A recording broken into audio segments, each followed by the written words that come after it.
What's up, guys? It's your man Greg Nice here, and today we reviewing the DDj-SX2. That's right, 2. So you know it got to be better than the first one, right?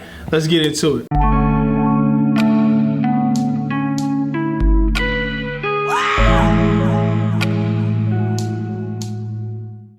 So first things first, this controller is awesome. It really helps you to be able to play in minimum use of your laptop. Virtually everything that you would need to touch your laptop to do, you pretty much can do it right here on this controller, and you really don't have to touch the laptop at all.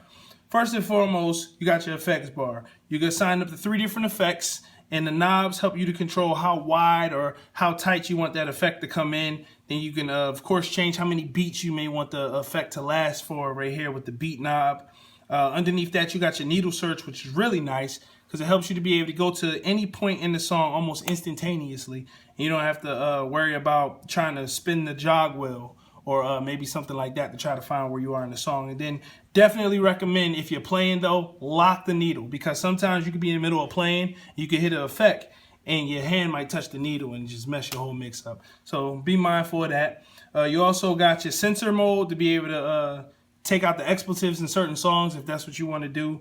Your grid lock, slip mode, of course, in case you want to do a little scratching but not want to lose your place in the song. That's definitely available on here. On this side, you have, this platter has total control of decks 1 and deck 3.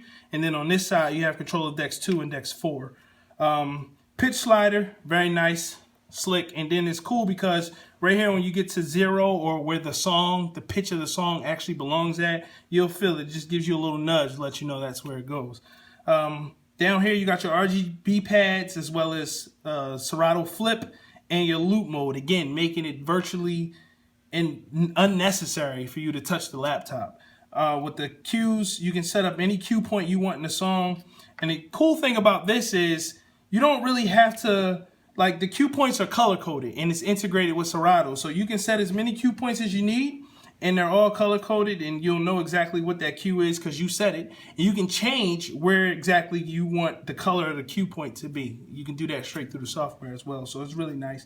Then of course you have your roll, your slicer, and then your sampler, which is for any drops that you may have or certain sound effects that you want to play within your set. You have access to it right there. Your loop, you can set a loop, you can make the loop a half a beat, 2, and of course this works handy with the software because again you can go 1/8 of a beat, 1/4 beat, half beat, a beat, 16, 8, and so on and so forth. So you can do it straight through here. You can bring the loop in or set it out. Serato flip's really nice if you want to kind of do your own custom remixes to songs. It's an expansion pack that you can actually buy from Serato, but on a controller it's already built in. So you can play your flips, record them, as well as save them to certain slots, and that's nice. Going back to the RGB pads, if you hit shift, because you have shift mode, so you have your cues, then you have your cue loops, then you have your roll, your save loops, and then you have your slicer and your slicer loops. So that's all very nice. That's depending on the kind of DJ that you is, you might find that very useful and very helpful.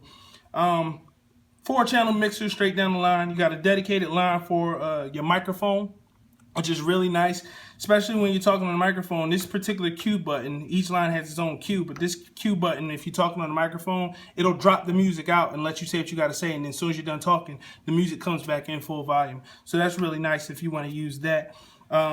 You have your knob right here to scroll. You can use this to scroll your library. You can back out to go to another crate if you need to, and then load. You have your load here. You have instant doubles. So whatever you're playing on this side, you can hit the load button and instantly move it over to that side. So it's very nice. Like I said, the mixer is very nice. Everything is right here, so you don't feel like you have to try to be reaching all over the place to do certain things. Everything's right here. It's within distance.